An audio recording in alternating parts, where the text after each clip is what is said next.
This one, a UFO mystery at one of the nation's busiest airports. Several pilots, apparently, and United Airlines workers at Chicago's O'Hare swear they saw one, a UFO. They say it hovered over a terminal without lights before shooting straight up right through the clouds last fall.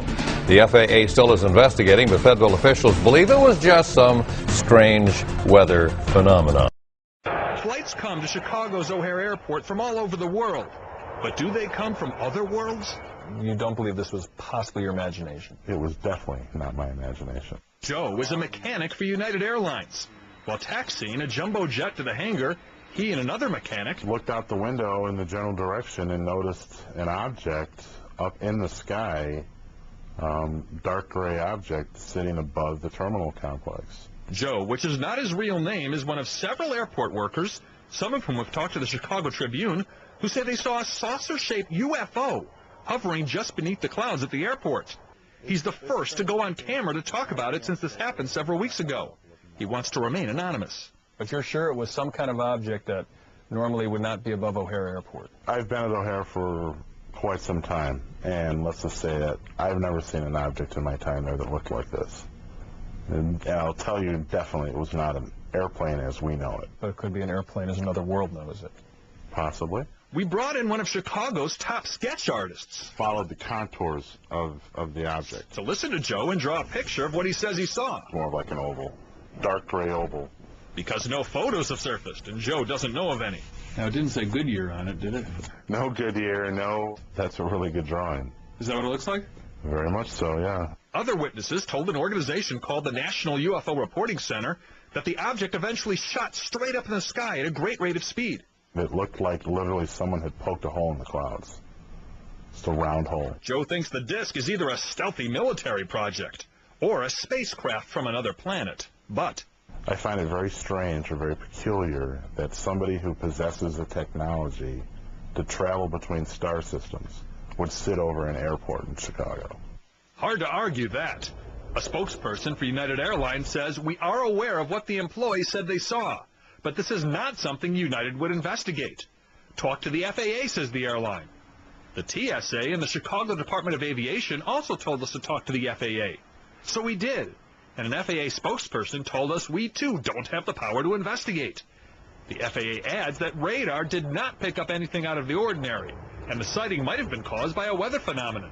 And you don't believe it was a weather phenomenon? Not at all. Not for a minute. O'Hare has apparently been UFO-free since that November afternoon, although Joe now tends to pay special attention to that same patch of airport sky.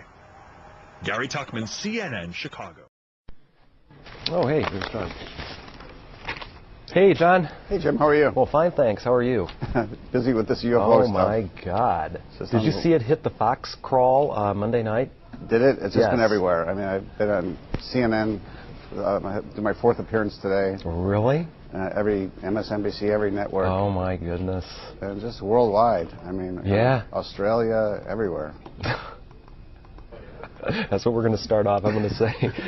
And, John, the response has been, well, out of this world, hasn't it? Congratulations. So where's the latest on the investigation, the FAA, then? Well, Or is it by this time tomorrow going to prove yeah, United is now acknowledging that they were approached by employees. Mm-hmm. So they've done that flip-flop. And Mm-hmm. I'm trying to locate photos of this. I'm told there may be photos. Really? Wow. That would be cool.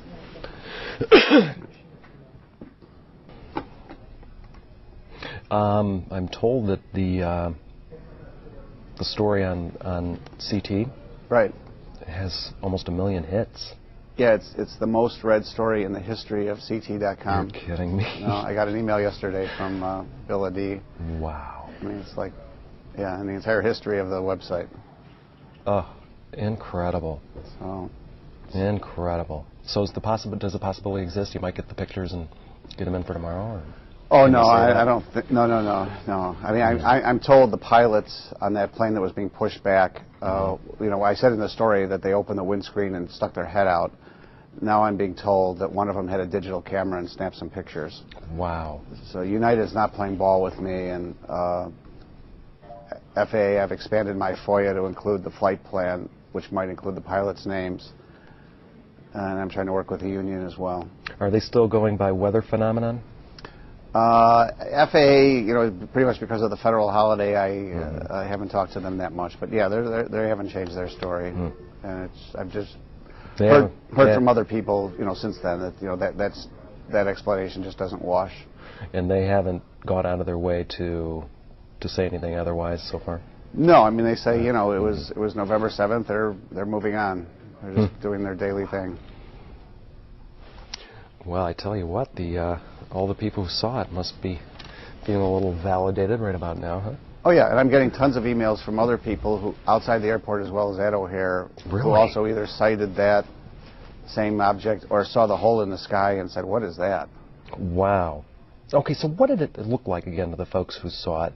It was a saucer-like object it was hovering over the United terminal, right? Yeah, directly over gate C-17. And it was stationary in the sky, dark gray metallic, like I say, saucer-shaped, no lights, and it was there for some minutes. And then when it disappeared, it just streaked through the clouds with such energy that it broke a big blue hole in the overcast, and the hole remained there for several minutes until the wind drifted and pushed the clouds back together.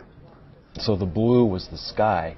Yeah, the blue was the sky, but otherwise the entire skyline was cloudy. Totally overcast, huh? Man. So it's nothing. An airplane just doesn't react like that. It does. It slices through, and it doesn't disturb the atmosphere. Man. Sorry to keep you guys waiting. Our EP is requesting all these different graphics. Do you have other interviews set up after this, John? Yeah, I'm going back on a radio station, a couple of radio stations this afternoon, and then Headline News has a show I'm doing at 3 o'clock. Okay. Ooh, I'll have to watch if I'm... Yeah, I'll be off the set by then. Okay, Australia, what other international? Oh my God! I mean, all over Europe. Oh my gosh! Hearing from people, Ireland, they say, we heard about what's happening at O'Hara. You're kidding. I mean, Butch O'Hara. I mean, just as well as serious, researchers at major U.S. universities who've attempted to do their own investigations, and when they go to the government to try to get information, they get stonewalled. So there really is this universal feeling that the government knows a lot more than it's willing to tell. Man, okay.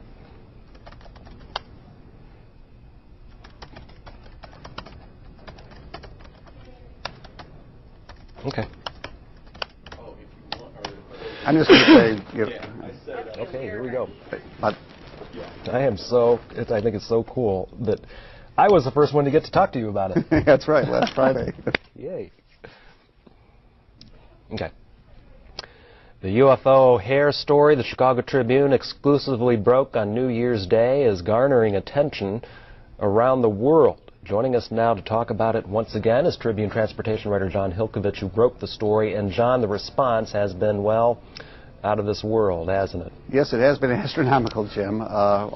Every major country, it seems, people have written in, both those who claim they've spotted UFOs during their life, as well as serious researchers. I mean, just the last 2 days, this is my email, and these are the serious emails. The ones from kooks who said they were brought aboard alien spacecraft, I put in a circular file.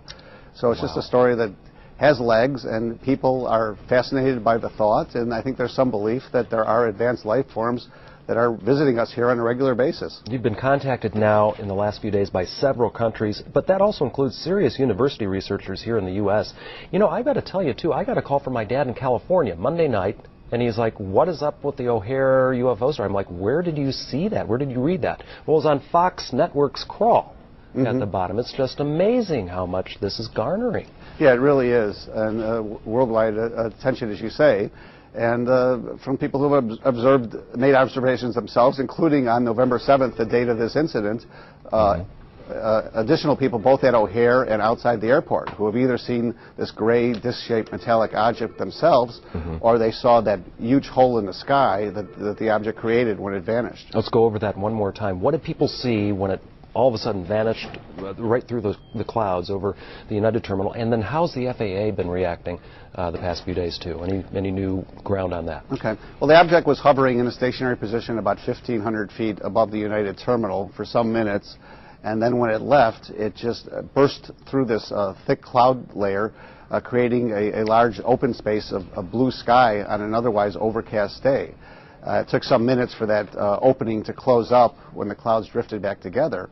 And it's just extremely unusual, according to the witnesses. I mean, airplanes just don't react like this. They slice through clouds, and they really don't disturb the atmosphere that much, except for the wingtips and such. The FAA is still, pinning this to some kind of weather phenomenon, that some lights from the airport and the overcast skies somehow got together and created this image. But weather experts, astronomy experts, others that I've talked to said that that's bunk. That explanation just doesn't wash. United, on the other hand, after first denying that they got any reports from employees about this sighting, is now saying, yes, indeed, their employees did approach them immediately because of concerns about safety. And to reiterate, John, the witnesses who originally came to you are all seasoned, professional, credible professionals, like pilots who saw this. They're pilots, they're senior managers, they're mechanics, and others. So, they are very truthful about what they're saying, and we're trying to locate photographs, if they do exist, of this incident. Well, John, we know you have plenty of other interviews to do today with other countries, so we'll let you go, and we'll keep our eyes to the sky. Thanks. Thank you, Jim. We're just checking it with good things. This is just incredible. Isn't it amazing what really garners people's... Yeah. For various reasons, I suppose, Yeah. How cool. Yeah, no, it's... I can't wait to see in a week where this stands, Yeah. I'm just amazed I'm still getting requests for interviews because... Yeah. Okay, we got it. You're clear. Cool. Okay, Thanks, John. Thanks, Jim. Okay. I would have landed, but... John Brekovich is here. Now, why don't we talk, this is the UFO story that was mentioned on the Colbert Report last night. This is, what, a 4-year-old story? Yeah, the story ran January 1st, 2007, based on a alleged incident that occurred at O'Hare above gate C-17 on November 7th, 2006. Reason there was a several-month lag in us reporting it, or even deciding whether to report it at all, was that I had to track down the witnesses of this alleged incident. And what fascinated me was the fact that these were all such credible observers. These were pilots, these were ramp workers and mechanics who were jockeying planes back and forth from the hangar, who all, down to a person, reported the exact same sighting. This metallic gray spear-shaped or disc-shaped object hovering stationary in place about 1,500 feet above gate C-17. And then they all described this departure where it just left suddenly with such velocity and speed that it poked this donut-shaped hole in what was otherwise a very cloud-covered sky that day. Huh. So it's an intriguing story. Right. That you reported in the Tribune, and then its new life is what?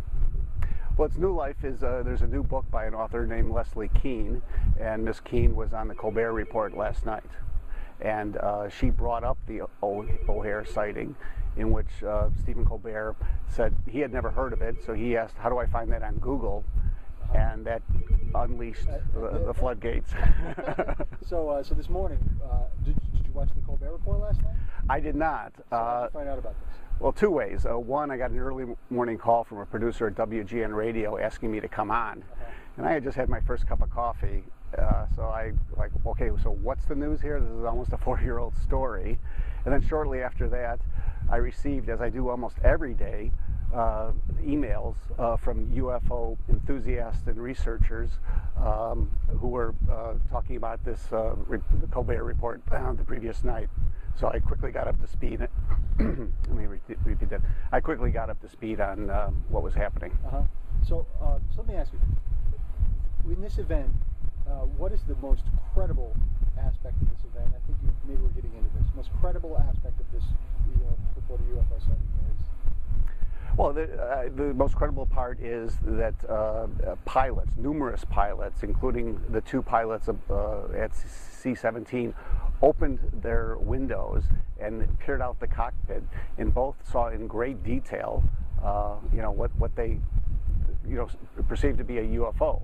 And they said it couldn't have been a light show. It could not have been a weather phenomenon, as the FAA later said it must have been. And I have documentation between United Airlines managers to their bosses saying, we've received reports of this from our employees. What do we do? Some of these employees were brought in, interviewed, even asked to draw sketches of what they saw. So what's equally important is not just the caliber of these witnesses, but the Tribune's ability to document, for no better word, a cover-up by both United Airlines and the FAA, because when I went to both parties, they flatly said they knew nothing about this, that my call was the first information they received. And in fact, I have correspondence that shows that they clearly were told about it and communicated internally and externally about it. And so what is the, is there anything that blows a hole in this thing?